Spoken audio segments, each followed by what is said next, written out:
Alright, so after we learn the division of the polynomial, right? Okay, so we are going to continue with polynomial, the other part of polynomial. Alright, so for the polynomial, there are two important theorems that you need to know. Okay, to help us to answer the question in the exam.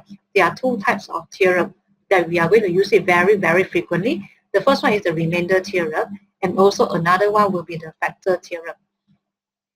Okay, so the remainder theorem and factor theorem, right? Generally, it comes from the equation that we learned in the division before. Okay, it is actually px equals to dx multiplied with quotient and then plus remainder. Okay, so these two concepts actually, these two theory actually comes from this original equation here. All right. Okay, and then just for your information, for remainder theorem and also factor theorem, they are only to be used when you are having the polynomial divided by linear factor. Okay, so all these are only for linear factor. Okay, or maybe linear divisor. For linear means that x power 1 only. If let's say they want you to do x power 2, something polynomial divided by x power 2, or a polynomial divided by x power 3, then you cannot use remainder and also the factor theorem. But if let's say you are having the linear divisor, okay, and then for factor theorem, if you're having the linear factor, then generally you can use these two theorems to help you to answer the question. Right? Okay. Alright, so for linear divisor, okay, when the polynomial is divided by x minus 2, so x minus 2 is a linear divisor, right? So that means they substitute the dx by using x minus 2. So when they substitute the dx by using x minus 2, okay, and then you are having qx and then plus rx, right? Okay, then now they realize that if let's say they substitute one value into the x, that means when they substitute x equals to 2, okay, if they substitute x equals to 2, then you're having the polynomial, then you put 2 into your polynomial, right? And what do you have? This whole part will become 0, so 0 times qx is 0. And therefore, what is left on the right-hand side is the remainder. So the rx, okay, means the remainder. So in short now, that means the remainder is actually equals to P2. So that means there's a shortcut for you to find the remainder. How to find the remainder in short? That means when your polynomial is divided by a linear divisor, which is x minus 2, substitute 2 into the polynomial, then you'll get the remainder straight away. It is slightly shorter instead of you carry out the long division. Okay, so this is for the remainder theorem. Right, okay. And then, so in short, what they write is something like this. When polynomial is divided by a linear, I should write this as a divisor, by a linear divisor, x minus a, and the remainder as is PA. So that means you let x minus a equals to 0, then you substitute x equals to a into the polynomial to get the remainder. So same thing happened here. Just now we're divided by x minus 2, right? You let x minus 2 equals to 0, therefore you get x equals to 2. So when you substitute x equals to 2 into the polynomial, you'll get the remainder as well. Alright, so this is why we have it for the remainder theorem. Okay, then now if we proceed to factor theorem, okay, so for factor theorem, generally again, the concept is still the same. The general concept comes from the original equation that we used it before. Okay, so factor theorem, when you see the word factor, or when they say that a function is a factor, right, that means there's no remainder. Okay, so again, divisor means that the polynomial might have remainder, might have. Okay, but if let's say they use the word factor, that means there's no remainder when you divide a polynomial by using a factor. So that's why just now here I asked you to put it as a divisor. Shouldn't be a factor, right? Because when you divide it by x minus a, you get a remainder. So we call it as a divisor. Alright, so if let's say you divide the polynomial by using a factor and there's always no remainder, that means the remainder is equals to 0, and therefore PA equals to 0. Okay, so what does it mean? So the same thing happens if let's say, like just now, x minus 2 is a factor. When you see the keyword factor, for x minus 2, that means the remainder is 0. Okay, so how you know about it? So again, you substitute the x equals to 2 into your polynomial. And because of the word factor, they must show you the factor. Like if they tell you it's divisor, then it might have remainder. Okay, only when you see the word is factor, okay, the x minus 2 is a factor, then only you know that the remainder is equals to 0. Right, so that means P2 equals to 0. So usually we are using these two theorems to answer the question, including the divisor of the long division of polynomial.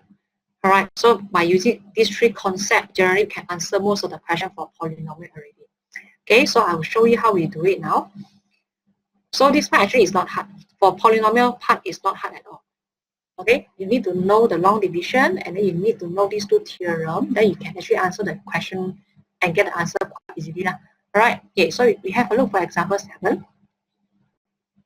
Okay, so if you read the question here, they said, okay, this is the polynomial given, and they denote it as by using px, and then it's given that 2x minus 1 is a factor. So you should highlight these two. Okay, 2x minus 1 is a factor. I think factor is a very important word. That means what? That means when you divided the polynomial by using 2x minus 1, you'll get no remainder. Okay, and then when px is divided by x minus 2, the remainder is 12. Okay, so from here, they want you to find the values of a and b. Okay, so how to find the values of a and b? So first, I'm going to use the first information. So the first information is this one. When the polynomial is divided by 2x minus 1, right? Or they say 2x minus 1 is a factor of px. Okay, so first you should let 2x minus 1 equals to 0, and you get x equals to half.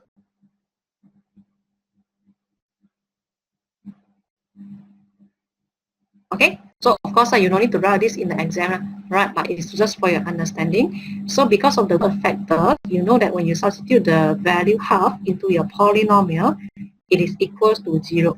Because when 2x minus 1 is a factor, they shouldn't have any value for the remainder, no remainder. Right, so you let it equals to 0. So that means p half equals to 0. Okay, so what is your px? So again, just now from the question, you already know that your px is ax power 3 plus bx squared, okay, minus 5x minus 2. So that means you have to substitute x equals to half into this equation. Okay, so when you substitute it, you will have half power 3a plus half square b, okay, plus 5 times half minus 2, and you 0. So if you continue from here, you'll get an equation like this. A plus 2b equals to negative 4. And this is your first equation. Alright, so I believe that you should know already. But one equation is not enough for you to find the value for a and b.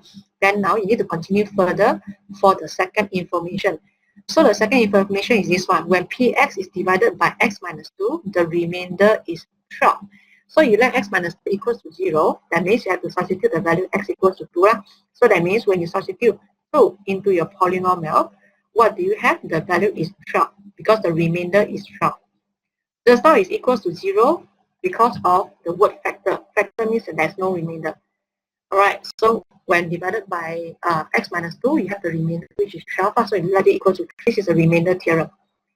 This is the factor theorem. Okay, the concept generally is the same. Alright, okay, so when P2 equals to 12, that means you substitute 2 into the x for your polynomial.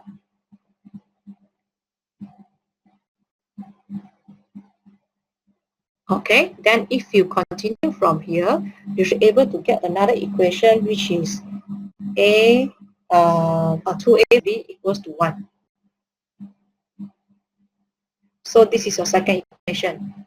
All right, so from here, I believe that you should be able to solve how to get the a and b. You solve simultaneous equation. All right, so I'm not going to show you the detail.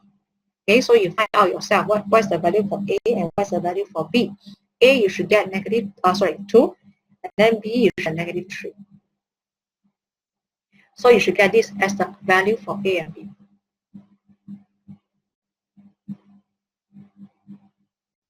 All right, so this is what we have it for part Okay, then how about for part 2? So for part 2, they say when A and B have this value, find the quadratic factor of Px. So again, now they want you to find another factor. One of the factor is 2x minus 1 already. So now they want you to find another factor, which is the quadratic. Okay, so how can you do this for part number 2? Oh, sorry, this one is not part number 2. Wait. Okay, so for part number 2, I will just guide you how to do it, then you try out on your own. Alright, so for part number 2, when they want you to get the factor for the polynomial, you need to make sure that your divisor here should be a factor also, which is 2x minus 1. You cannot use x minus 2 because x minus 2 will give you a remainder. So that means you won't get the quadratic factor anymore. So if let's say you want to get any factor, right, you must make sure that the divisor that you are using is a factor also, all right? And then you just put in the value for eta to x power 3 minus 3x squared plus 5x minus 2. So you do the long division and you shouldn't get any remainder. So where is the quadratic factor? So the quadratic factor is actually the quotient on top. Okay, so this one is your quadratic factor. You have something with x squared. Alright, so this is the quadratic factor that you should have by applying the long division that you learned in the previous video or previous part. Okay, alright, so that means our factor multiply factor will get a polynomial. Okay, but if let's say this one 2x minus 1 is not a factor, when you divide it, you will get something with remainder. So the thing on top will be a quotient, not a quadratic factor. Okay, so factor is only for the divisor, where when you do it, you do the long division by using this factor or this division, you get no remainder. So only required as factor. Alright, so you carry out the division yourself here. I'm not going to show you. You can make it as a practice. Alright, so the quadratic factor answer should be, if you didn't do any careless mistake, your answer should be x squared minus x plus 2. X squared minus x plus 2 will be your answer for the quadratic factor. Okay, so this one I believe that you can do it. Okay, unless you didn't try the long division enough, then you might get some errors. But if let's say you practice enough already, then this one should be no problem for you. Alright, so this is why we do it for what we apply, how we apply the factor and remainder theorem and also the long division. So you see, red color part is factor theorem, this one is remainder theorem, and this one is a long division. Okay, so usually polynomial, they will ask you something like this. Okay, alright, so this is example 7. Please make sure you go and complete it. Alright, and then for example 8, okay, so for example 8, more or less is also the same. I will not show you the detail. I will just tell you roughly what is the steps to follow and also the final answer. Okay, so again, if you read through the question, this is the polynomial given, dx, and then they say 2x plus 1 is a factor, and also when divided by 2x minus 1, the remainder is a 1. So I think you should know how to form the equation. So first information is this one. The 2x plus 1 is a factor. So that means when you substitute negative half into the polynomial, it is equals to 0 because there's no remainder. So for this one, if you continue it yourself, you should have the equation a equals to 2b minus 8. Alright, and then after that, for the second information, they said when px is divided by 2x minus 1, the remainder is 1. So that means when you substitute the value half into the polynomial, you should get the value equals to 1 because tell you the remainder is the 1, right? Okay, so continue from here, you will get another equation.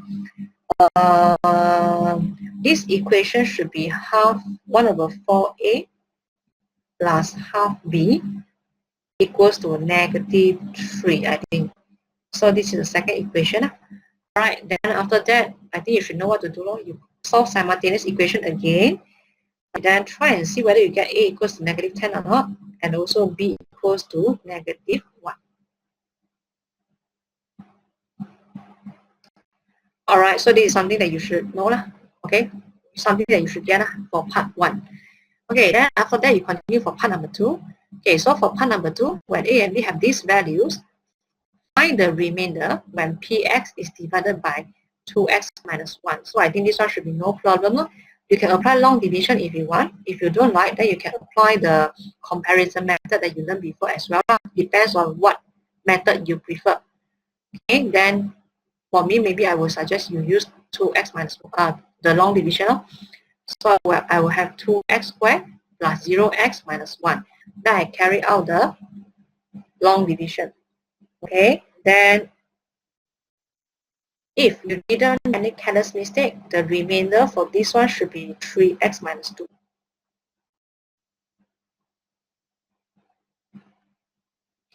Okay, so the remainder should be 3x minus 2.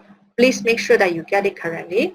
And then the quotient here is not important, but I will still let you know what is the answer so that you can check it, whether are you doing correctly or not. So the quotient should be 4x minus 1. Alright, so this is another example that show you one question they want you to apply all the 3 things here.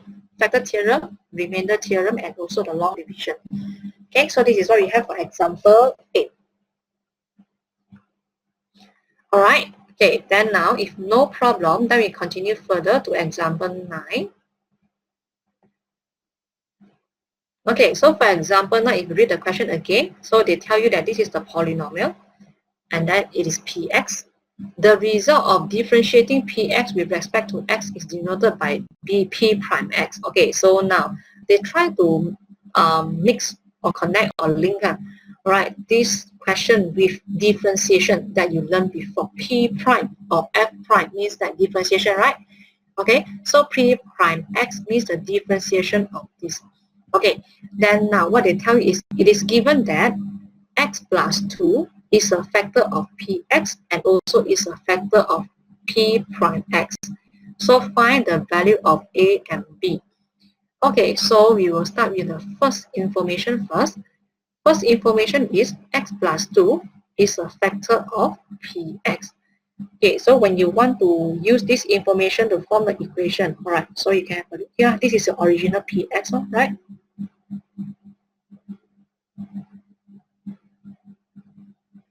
Okay, so for the first information, the keyword is factor. So x plus 2 is a factor of px. So that means when you substitute negative 2 into the equation, into the polynomial, you should get it equals to 0. Because it is a factor for x plus 2, therefore there's no remainder here. So remainder equals to 0. So this is a factor theorem. Okay, so when you're having this factor theorem, then what are you going to do now is you substitute the negative 2 into your equation.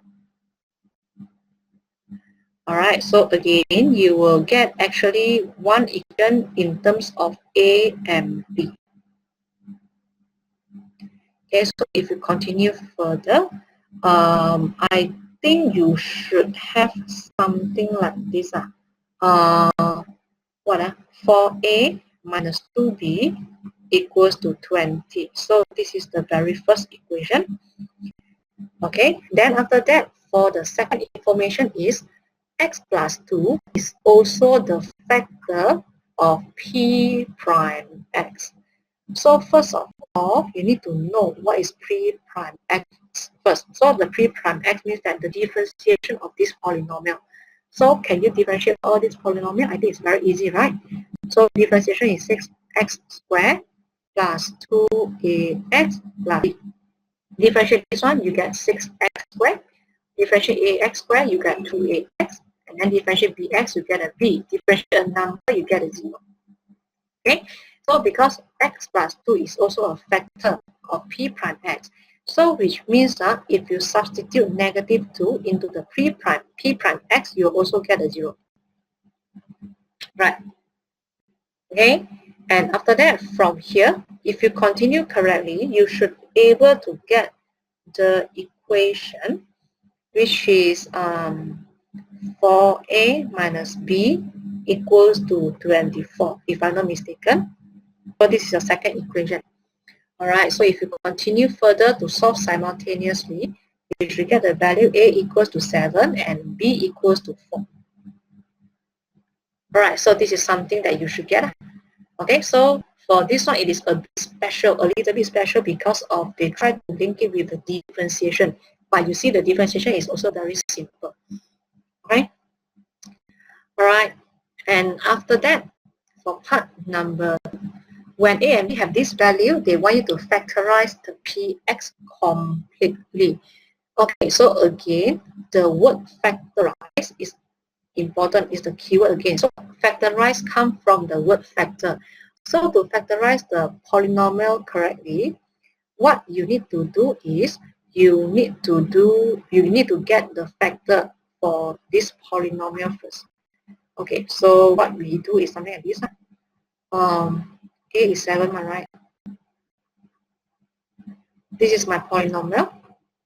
And because I want to factorize it, right, so I have to make sure that the divisor here should be a factor. So what's a factor? X plus 2. So again, when you carry out the long division, you get a 0. No remainder one. Okay, so you get a quotient here. What is the answer for the quotient? Okay, I will not let you know because this is very important. Then now, when you have this, right? Okay, still remember the equation that we learned before. Px equals to dx multiply with qx plus rx. If you apply this equation in this case, you will see that the px is this whole thing. Alright, so I write px, I lazy to write out everything. Dx means the divisor of factor. So for this case, it's a factor which is x plus 2. And then you have the qx, right? So this is the answer for qx. Okay, and then rx is a 0 behind. Okay, so when it said complete or factorize the px completely, that means x plus 2 is very simplified already. Okay, a bracket that is very simplified already, so cannot be simplified further. Then for this one, I think you can still simplify it further by expanding it become 2 smaller brackets. Okay, if your quotient is correct, then you should get another 2 correct bracket here, further factorize it. So your final answer for px, then you will get something like this, x plus 2, x plus 2, and 2x minus 1. This is the final answer for factorize px completely, because factorize completely means that you can factorize it as further as possible. Alright, so this is the final answer. Right, okay, so this is what you have for example 9. Alright, so you will see that here we ended the part for polynomial, the second part of this chapter. Okay, so you see that polynomial actually is quite simple, not really hard. Okay, just practice a few more questions, you probably get the idea already how to do all this. Mainly they are having 3 parts. The first one is long division, and after that you need to know what is remainder theorem and how to apply it, and also the factor theorem, then how to apply it. Alright, so we our second part for the polynomial. Then the next video we are going to discuss the third part, which is the partial fraction, and the next part will be a bit long. I might cut it into a few videos. Alright,